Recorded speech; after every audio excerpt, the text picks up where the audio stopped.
They get to vote for something instead of against something. Okay. So I like to think of a study counterplan or any counterplan really as like a disadvantage. What it is it's an opportunity cost that the affirmative team is foregoing by passing their plan. Okay. Does that make sense? Yeah. So it's a disadvantage that's impact is all these other disadvantages occur. Cool. Time frame counterplan is where you have some problem with when the affirmative team is implementing their plan time-wise. Maybe they take too long or maybe they do it too quickly. And you say for X, Y, and Z reason we should wait 2 years before we implement this. Or for X, Y, and Z reason we should implement this now instead of waiting for the next budgetary cycle or something along those lines. Yeah, Jacob.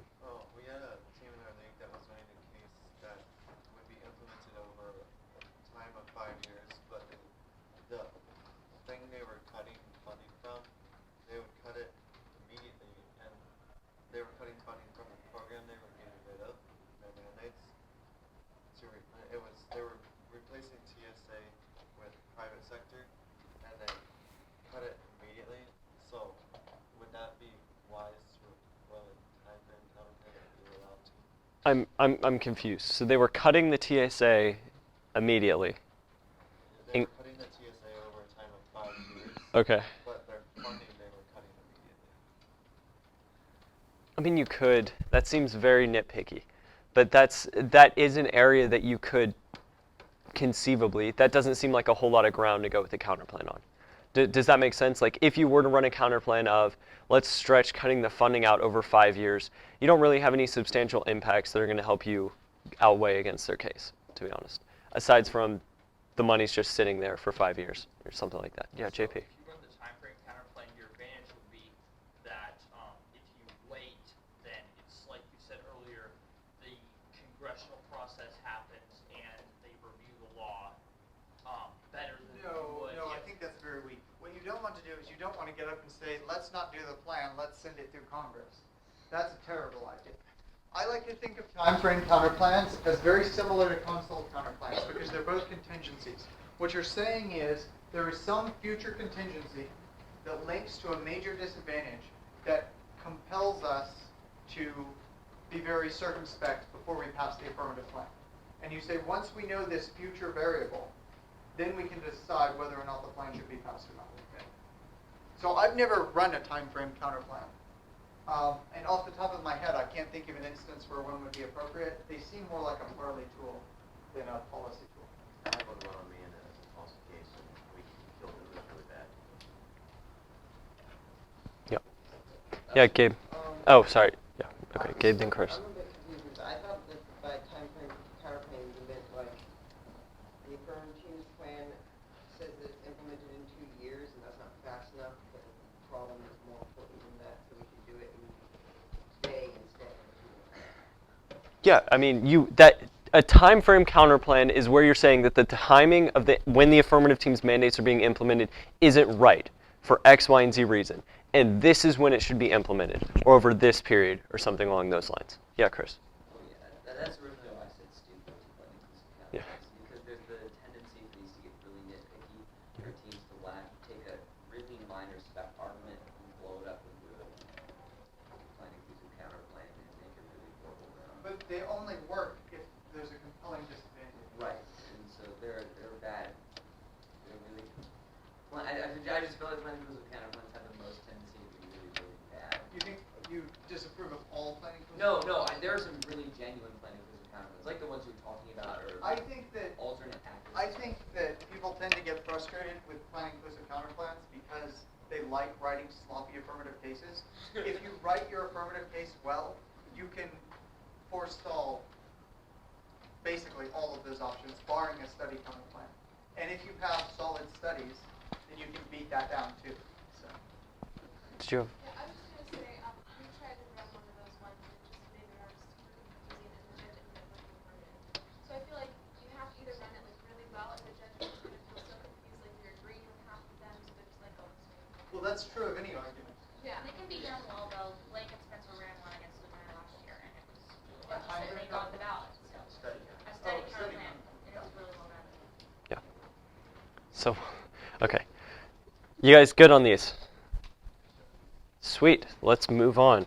So running counterplans. Could I touch Yes. on uniqueness real quick? Yes. Oh yeah. Yes, uniqueness counterplans. These are really awesome. They're really rare, but they can be absolutely fantastic. How many of you have walked into a round and you realized that there would be a really great disadvantage against the affirmative team's case, but for some reason the status quo has rendered your disadvantage non-unique, and thus you're unable to run it? You've had that problem before, Noah? All right, let me give you an example. I only debated one tournament in policy Russia year because I did value debate, but one of the major cases that year was to repeal the Jackson-Vanik sanction. How many of you were around Russia year? Oh, not many at all. Okay, so here was the basic premise. Back in the 1970s, the United States created a Jackson-Vanik sanction that said we're going to penalize trade with the Soviet Union because they don't allow the immigration of Jews. And in the language and preamble of the statement, they basically said Russia should be sanctioned because it violates human rights. Then in the 1990s, since the collapse of the Soviet Union, the president every year waives the sanction on Russia. So Russia doesn't actually get sanctioned, but every year at diplomatic group meetings, the Russians bring up the Jackson-Vanik sanction and complain about how trade between the U.S. and Russia goes through a special procedure that it doesn't go through with other countries. So it wrecks our relations with Russia and potentially stifles trade, but it doesn't actually improve their human rights situation because the sanction isn't applied. The major affirmative case that year involving this sanction was to repeal the sanction altogether. Thus, the president doesn't have to waive it, you dramatically improve relations with Russia, and you create the potential for increased trade. And a lot of people were dropping to that case. The disadvantage they would want to run is this will devastate human rights if we could actually enforce the sanction. But since the status quo didn't enforce the sanction, they couldn't run that argument. They'd run it, and the app would get up and respond non-unique. My partner and I hit this at the one tournament we did in policy, and we ran a uniqueness counterplan where we said, look, our counterplan is enforce the sanction on Russia and penalize, cut off trade with Russia until they fix their human rights.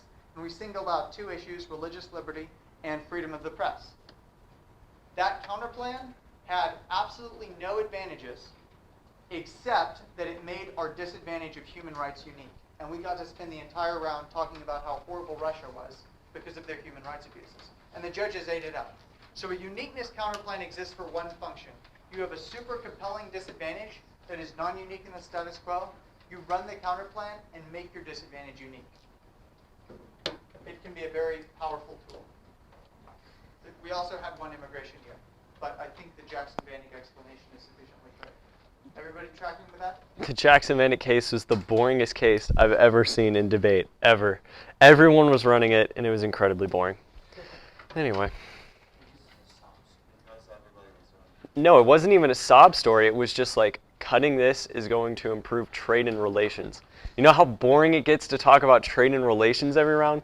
So my partner and I ran it for one tournament, and we hit it all 3 rounds on the negative and all 3 of our affirmative rounds.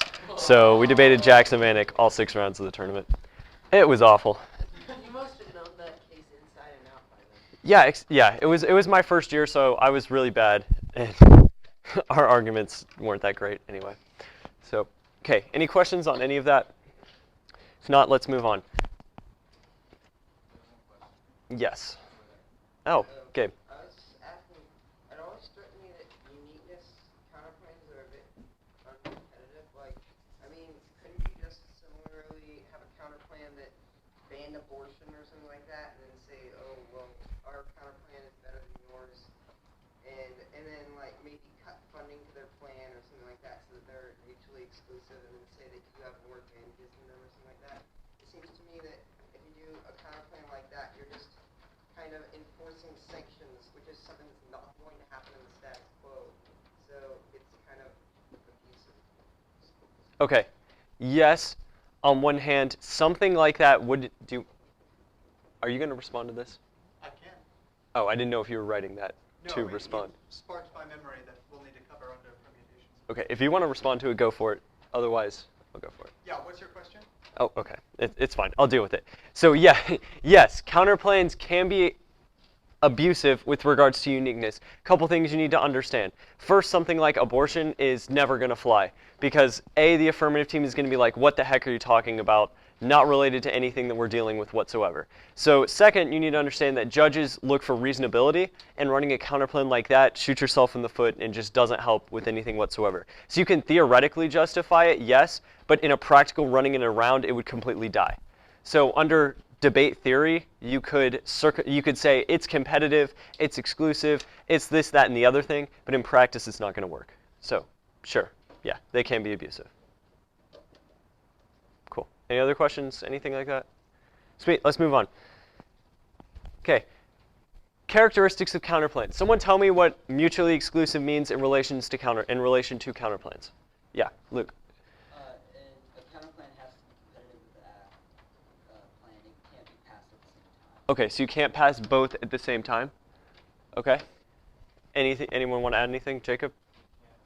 Basically, if you had one and the other, then it would be very confusing for everybody. Okay. Someone explain competition. Yeah, Gabe. I think that means that the counterplan basically has to be negating the app plan. You can't say the app plan is good, but you should counterplan anyway. Because it's better. Okay. Not quite. You can say their plan is good, ours is just substantially better. So, not quite. Yeah, Solomon. Like when two plans are competing for the same thing, like there's a limited amount of like resources or something. So both plans are competing or like trying to get the same thing, but only one of them can have it. Okay. Competition with the affirmative case is, you guys are all hitting it.